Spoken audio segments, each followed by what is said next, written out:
Yes, no, maybe so? Emotionally or physically? I know, it's a lot to question. Alright, let's start.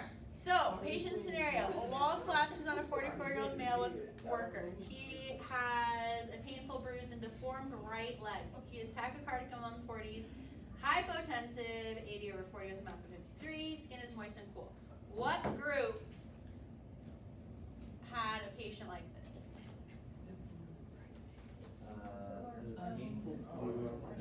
Right leg is probably this. Okay, great, I love it. So long bone fracture, perfect. Let's talk about it. So nominate someone in your group to read aloud and tell us what you learned. Of this? Yep, long bone fracture. So first and foremost, what of the primary survey are you concerned about in regards to this?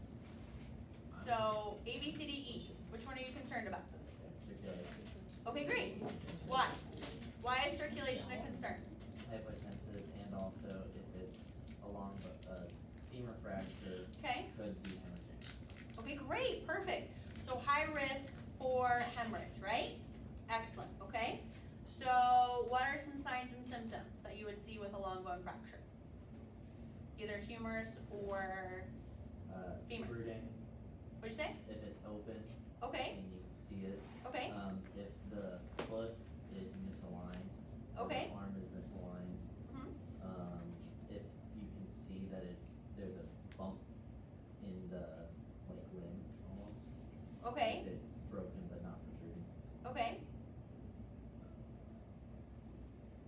Anything else? A lot of pain with injury, swelling. Okay, great, pain and swelling, perfect. So what are you gonna do for these people? Five pain meds. Okay. Traction. So in the primary survey, right? Yeah, pain meds are great, but we wanna do C, right? Circulation with hemorrhage control. So how are you doing that?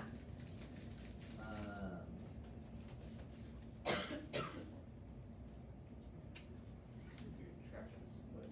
Yeah. Pulse, good for pulse. Yeah. Okay, so you wanna splint it, traction, yeah? Yeah. For your humerus and your femur, both? For femur. For femur traction. Femur fracture, traction is probably going to be king, right? Okay, great. And the humerus is most likely going to be splinting. Okay, perfect, great, I love They it. can reduce. Okay. And are these people going to be needing to go to OR. the OR? Yes, exactly, great. So with hemorrhagic shock, it's the same thing, right? 2 IVs, you're getting blood, same situation, right? Okay. So anything else to add? Any other group members like to add anything before we move on? To complications? We're not done with you. Just complications. Mm-hmm. It seems like he has more than just the femur fracture. Yeah.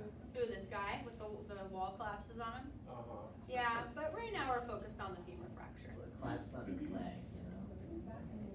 I'm sure he has other injuries, but we're just focused on the femur fracture. Okay, so these are complications you must know. Let me say that again. These are complications you must know in regards to long bone fractures. Okay? So, group, what would you like to tell me about fat emboli?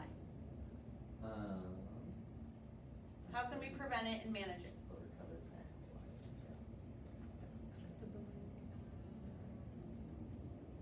Were you guys not done? Okay, So, what did we do? What was the question, sorry? that's okay. So for fat emboli, right? Fat emboli is one of the complications of a long bone fracture, okay? How can we prevent it? Prevent.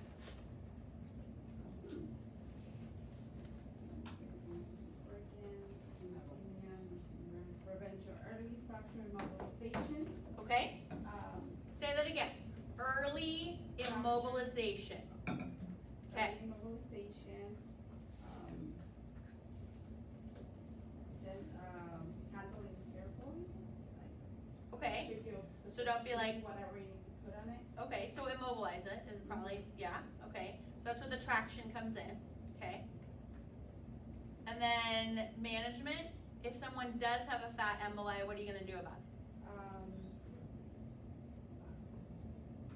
They said there's no, IV fluids, will it travel like IV fluids, It can. oxygen? Yeah. So again, you guys, right? You break your femur for whatever reason. You get in a car accident, okay? This is how it's going to present, okay? So they're gonna be hypoxemic. Neurologically, they're gonna start to be confused. When you have someone that has a long bone fracture, just like anything else, right? We're detectives. We have a high level of suspicion. You need to be on the lookout that they may develop a fat emboli, okay? Fat emboli are not good, okay? There's not just a medication or a treatment that I can give that's going to erase it, okay? The main thing with femur fractures and humerus fractures is early immobilization. The best thing is to prevent. How we do that is early immobilization, okay? Traction. Okay, does that make sense? We want to prevent it.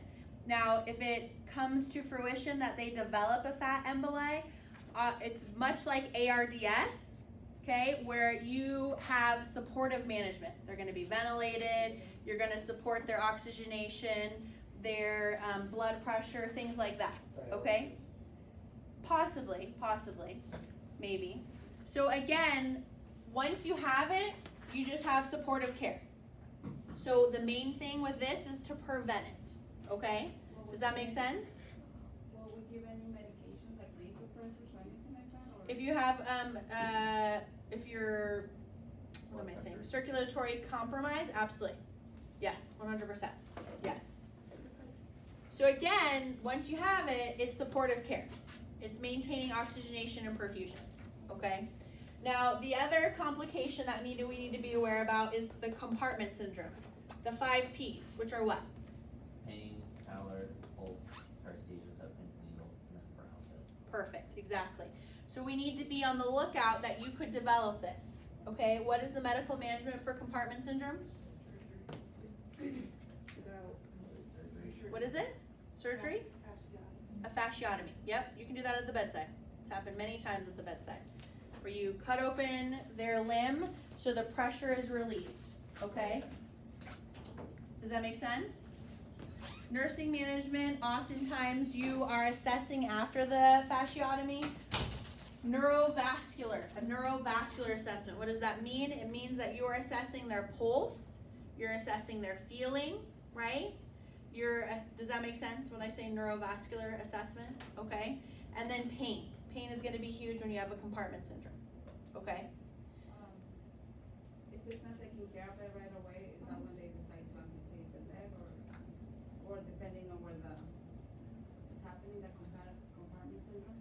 Yeah, but you want to prevent that. You want to prevent it from getting to that point. But yeah, I mean, if you've lost perfusion and the leg is cold and dead, then that's when you would amputate it. But we want to prevent that, okay? So that's where you're assessing for this compartment syndrome, okay? So for your exam, long bone fractures, okay? I know everybody looks up when I say the word exam, okay? These are the things that you need to make sure that you are understanding and aware of, okay? Does that make sense? Yes? Okay. Questions about long bone fractures? Okay. All right, abdominal and pelvic trauma. Okay. Why is the mechanism of injury so important when you are talking about abdominal and pelvic trauma? And then what's the difference between blunt and penetrating? That's you guys. So mechanism, depending on what exactly it is, like there's a first, there's the primary impact and versus secondary impact. Okay. Okay. What does that mean when you say Basically, impact? say like someone got hit by a car. Okay. Okay. Primary impact is the first hit.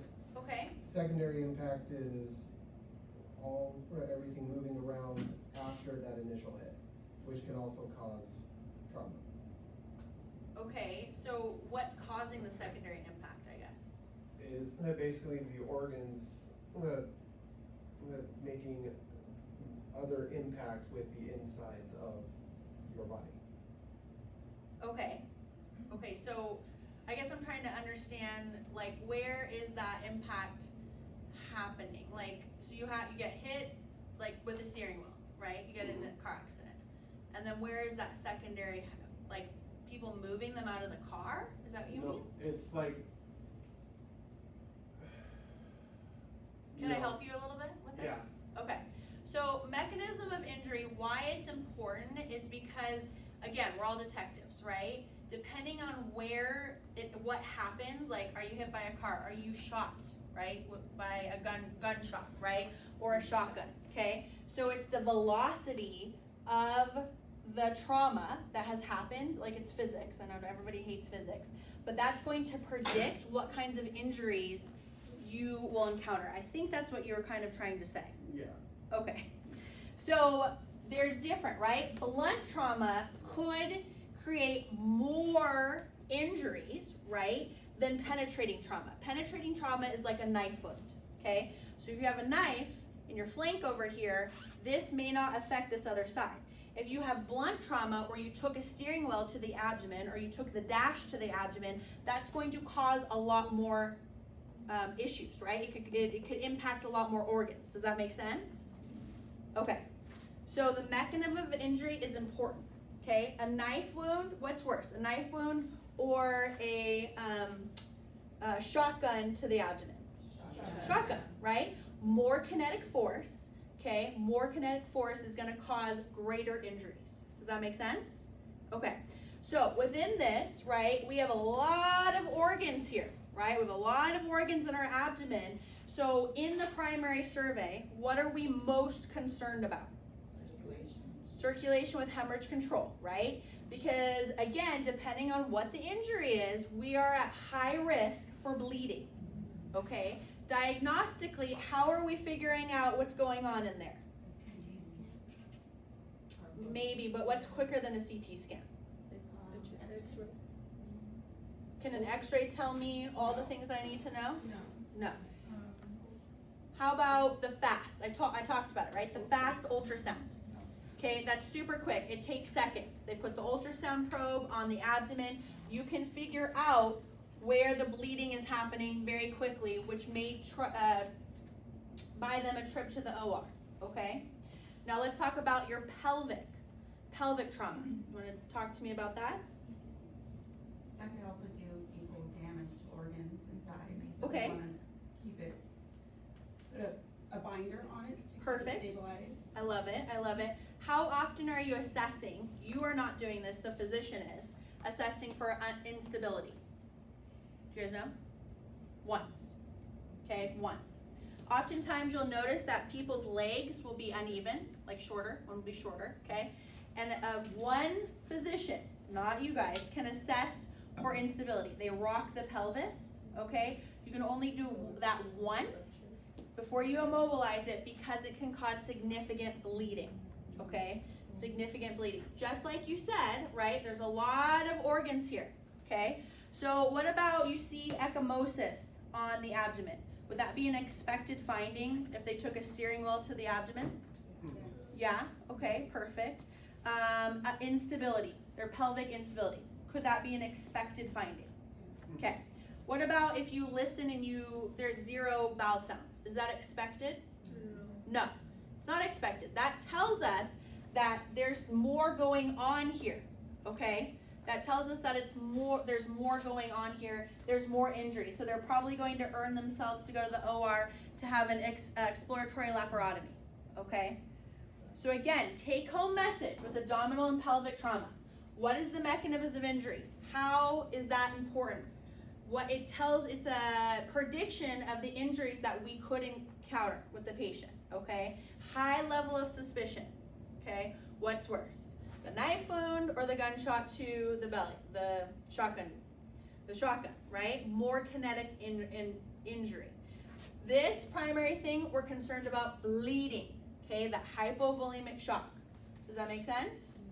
Questions? Okay. Last but not least, thoracic injury. What is this picture of?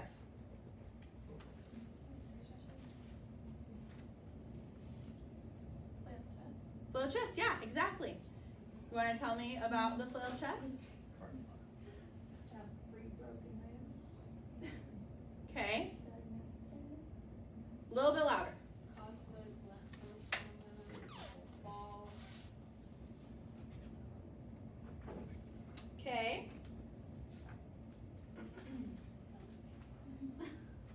Okay, so what are our priorities of care with this? What in the primary survey are we most concerned about if you have a flail chest? Airway and breathing and ventilation. Yes, exactly. Okay, mostly breathing and ventilation because your airway obstruction should not happen. Mostly it's breathing and ventilation, right? So you have multiple rib fractures, right? Multiple rib fractures, and what happens? What does your chest wall look like?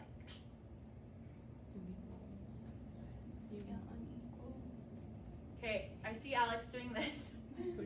So it's paradoxical chest movement, right? When you have a flail chest and you have multiple rib fractures, okay, you see someone have paradoxical chest movement, okay? Meaning that when you should take a deep breath in, your ribs should expand, it actually does the opposite, okay? It kind of does, like Alex was saying, a wave motion, okay? Does that make sense? Okay. Now, if you can imagine, right, you have a flail chest, all these broken ribs. What's beyond that? What's in that cage? Your lungs, right? So what are we at risk for? A pneumothorax, okay? So how would I know that the patient has a pneumothorax?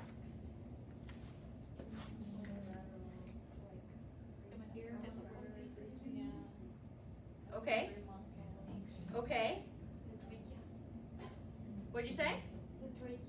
Okay, so a midline shift, that could indicate what kind of pneumothorax? Tension, okay, great. Now what if there was a hemothorax? What could that also add to our problem?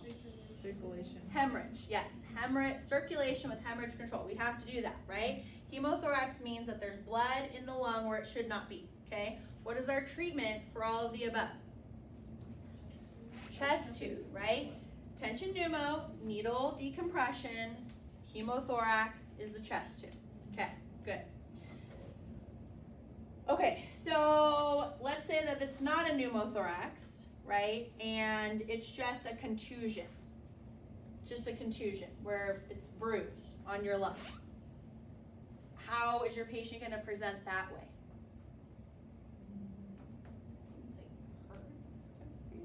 It does hurt to breathe, 100%, yeah. Absolutely. So do you think that they're going to be breathing adequately? No. Are they going to take deep breaths? No.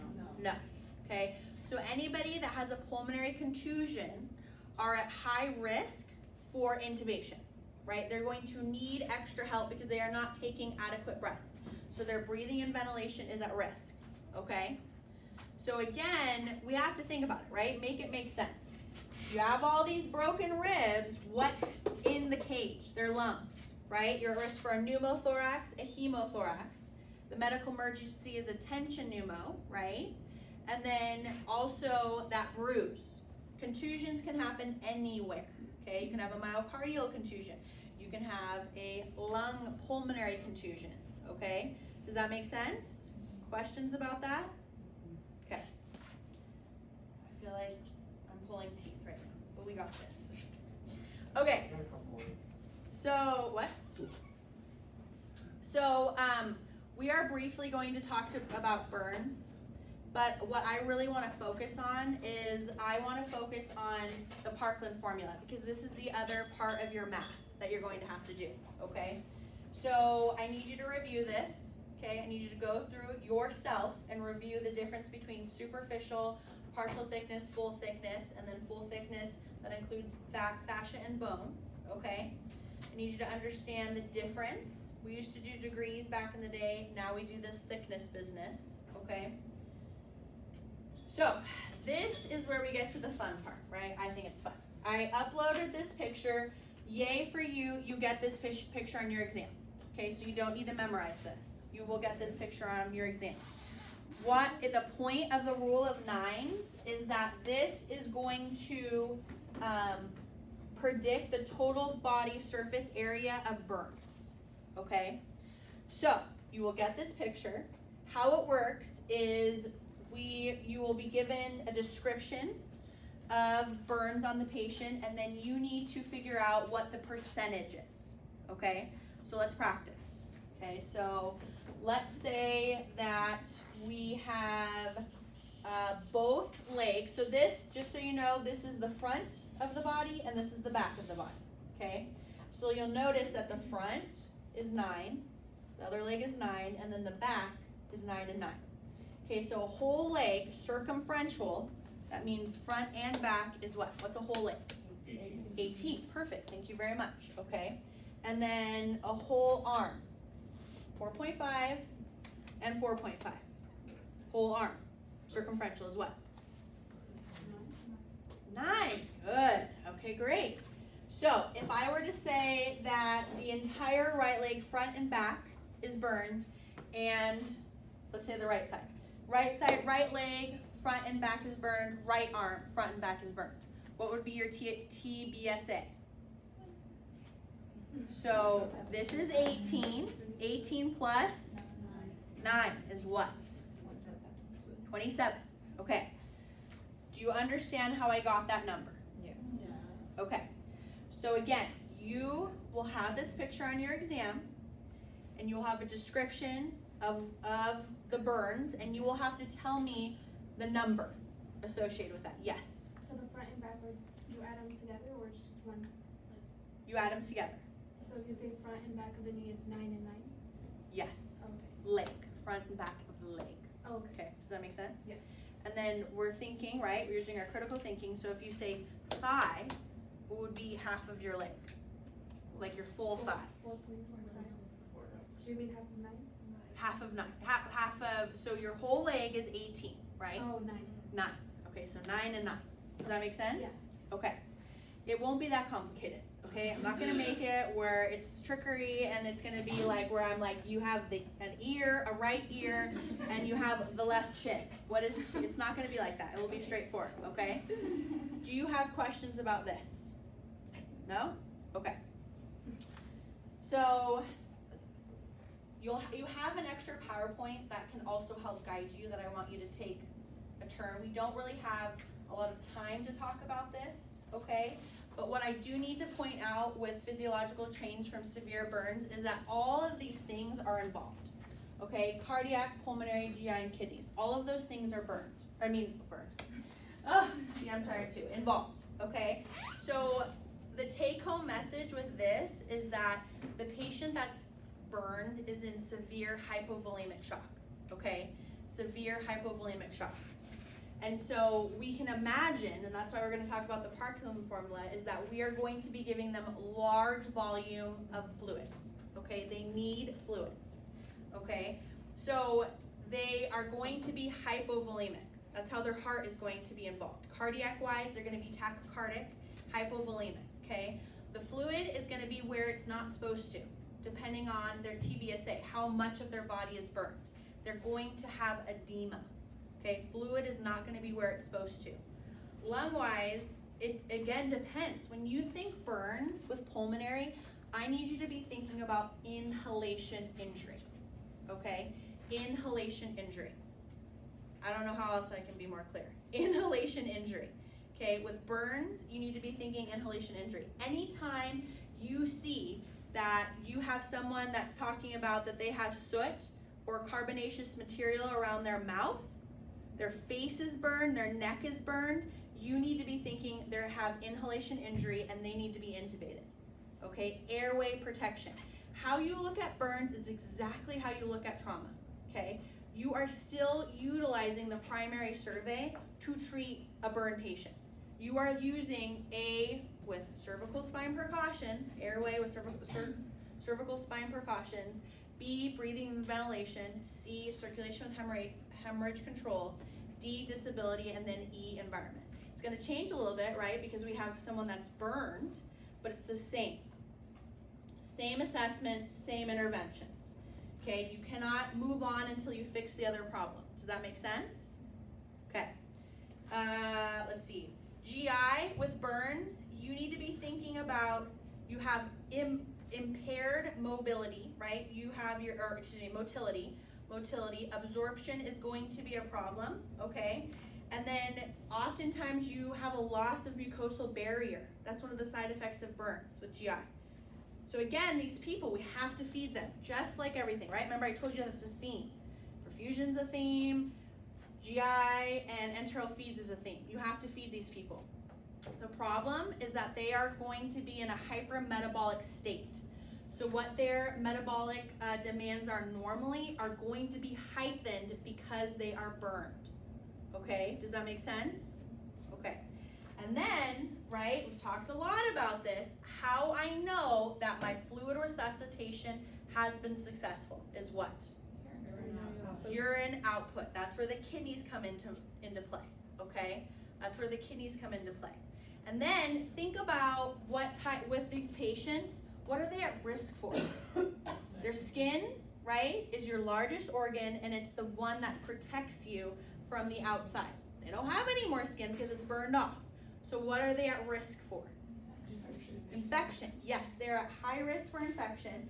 They're also at high risk for thermodysregulation. They won't be able to keep themselves warm. Okay, so you want to go to a burn unit, that's another hot place. Okay, it's another hot place because people can't regulate their own temperature. Okay, but we have to make sure that we keep them warm. Okay, so they're immunosuppressed because they don't have that skin protection barrier. They're in a hypermetabolic state. Okay, and then they have altered thermoregulation. Okay, questions about that? No? Okay. So there's different phases. There's emergent, acute, and rehab. Emergent and resuscitative, this is where we have our ABCDE. Okay, this is where the primary survey comes in. This is where you're giving them fluids. Okay, you're giving them fluids. Acute intermediate, that has to do more so with dressing changes and helping them heal. Okay, that's where pain management is going to be huge, you guys. Pain management. Do you want to give someone a Tylenol or maybe an opioid if they're getting a dressing change from burns because they're burned? An opioid, okay? Please know that burn victims are going to metabolize pain medication much faster. Remember, they have that altered rate of metabolic, okay? They have an altered metabolic rate, and so you may need to give them more pain medication, okay? Does that make sense? Okay. And then rehab is the aftermath. Rehab is making sure that they can function in this new life. It's going to be a lot of psychosocial stuff, okay? A lot of psychosocial stuff, especially if they were burned on their face, okay? So again, acute intermediate is that 48 to 72 hour plus whatever weeks they're in the hospital, okay? It's going to be centered around infection prevention, right? Wound care is huge, pain management, okay? Early positioning and mobility. So if they have a hand that's been burned, you want to wrap each finger separately. Why? Why would I want to do that? Because you don't want them to be like this, right? You don't want them to heal this way. So you want to wrap things separately. So there's a lot of wound care and thinking that goes into the acute intermediate, okay? Again, emergent and resuscitative is those ABCs, E, A, B, C, D, E, and then that fluid resuscitation, okay? Questions about this? Okay, so let's talk about the Parkland formula. So I'm gonna give you an example and we are going to go through it together, okay? Okay. So we have an 18-year-old female, she's crying, okay? She reports pain from burns over her back, her buttocks, and both legs posteriorly. So let me go back to our pictures, so you have that. Okay, so reports from her, so burns over her back, her butt, and both legs posteriorly. Okay, so we have her back, her butt, and both legs posteriorly. 36. So it's not 38. So first and foremost, what is her TBSA? Okay, 36. So how did we come up with that? Break it down for me. 9% for back, 9% for buttocks, 9% Okay. for each leg. Posteriorly, right? Posteriorly, right. So 9 and 9 is 18. This is the back, right? Back right here, 9, 9. Okay, so 18 is 36. Okay, you guys tracking so far? Yes? Okay. So the Parkland formula is up there. Okay, this is how you would do it. So it's always 4 mLs. It's the volume. Okay, and she's 80 kilograms. Okay, so what we would say is 4, and it's not a percentage, it's just a whole number. Okay, so 4 times 36 times, this is a TBSA, Okay, but not the percentage. correct, not the percentage. And then kilograms is 80, she's 80 kilograms. Okay, so what is that? What's my total? That's 144. What is it? Oh, that whole thing 4 is. times 36 times 80. 11,500. Okay. So in a 24-hour period, we're gonna have, what is it, 11,000? 11,520. 520. 11,520. Thank you. I was hearing like 100 numbers. Okay.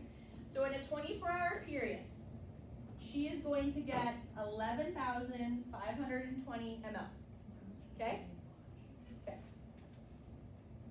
Does everyone, before I move on, understand how we got this number? That's just a fluid. It's just fluids. Okay? So, So this demonstrates to you how volume down burn patients are. This is a lot of fluid. You're hanging in a bag an hour. You're hanging more than that, my friend. I was gonna say. Okay, so, before I move on, are we good? Yes. Okay, so in the first 8 hours, you are giving half of this. Okay, so what is half of that? 5,700. So in 8 hours, first, what is it? 5,760. Right, 5,760, okay? Now, if I wanted to know, so this is in the first 8 hours, you're giving almost 6 liters, right? Now, if I wanted to know per hour how much I would do, I would divide this by 8, and what would that be? 720. So every hour, I'm giving this poor lady 720 cc's an hour. Okay, that's a lot. Okay, it's a lot of fluid. Okay, and then in the second half, I would give over 16 hours the rest, which would be 5,760, right? If I wanted to know the hourly, right, I would divide this by 16, and what is that? 360. 360.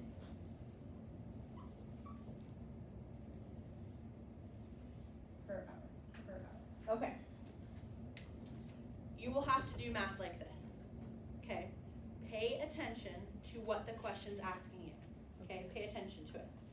So in the first 8, the easiest thing that I would recommend doing, right, is to figure out what your 24-hour total is. Okay? Figure out what your first 24-hour total is. And then in the first 8 hours, it's half. It's half. Okay? And then I would also figure out what my hourly input would be in those first 8 hours. Okay, does that make sense? And then for this one, the rest of the time, because 8 plus 16, this is again in a 24-hour period, you would have the rest, 360 per hour.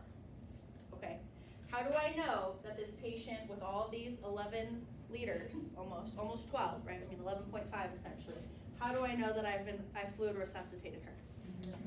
Her urine output. Okay, good, perfect. Questions about how I arrived at this? Okay, let's do another one.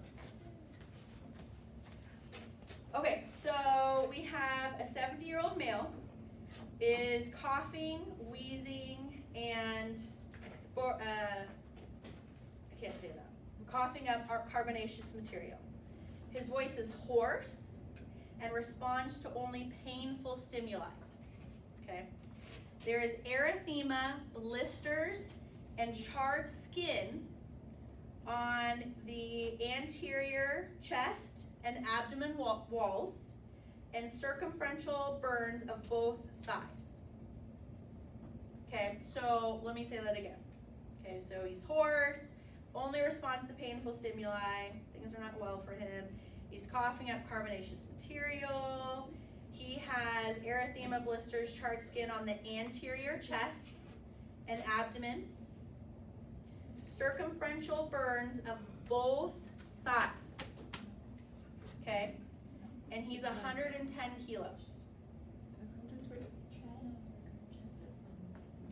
So let's break it down. What is my TBSA? What? 40.5. Okay, how did we get to this? How did we get to that? So, abdomen, chest and abdomen, right? Chest and abdomen. Okay? Chest and abdomen is what? 18. Okay, perfect. So we have 18, and then circumferential thighs. So thighs, like. So the full leg, right? The full leg is 18. So if you had half of it, circumferential thighs, 4.5 and 4.5, right? 4.5, 4.5, 4.5, 4.5, 4.5. You could also just do 9 and 9, right? Because it's circumferential. 9 and 9. Okay, does that make sense? So it's 36. Yes, it's 36.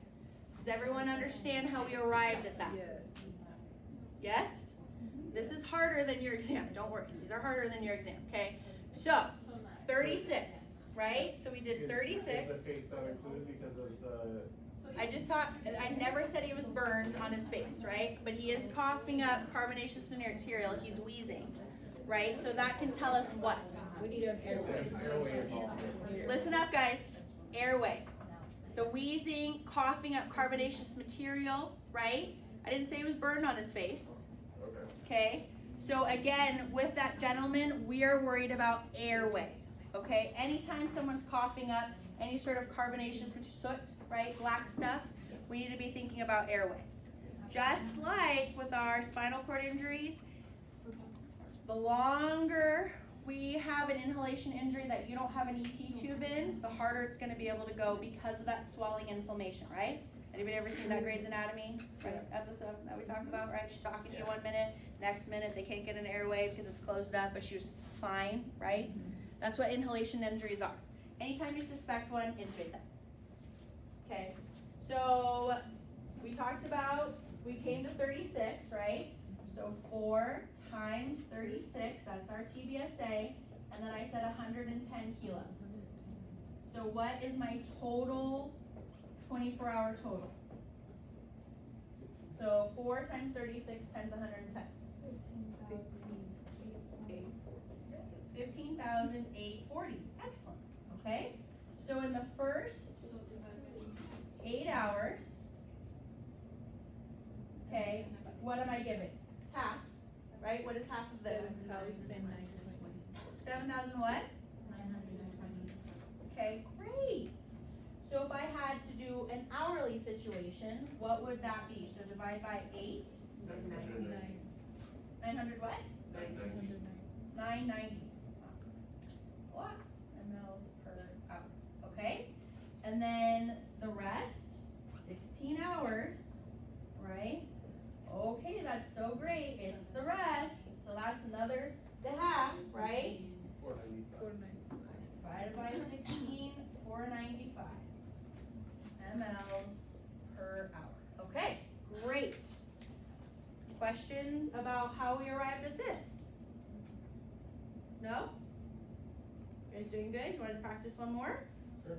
Okay, sure. I'm forced to, sure. Okay.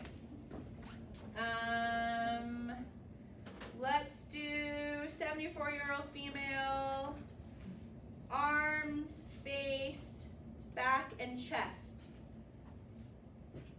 Arms,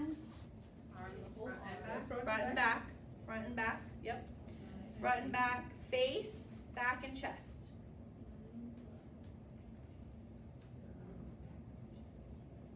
Back and chest. Arms, face, back and chest. What's my TBSA? 40.5. Yes, 40.5. And let's do 75 kilos. 75 kilos.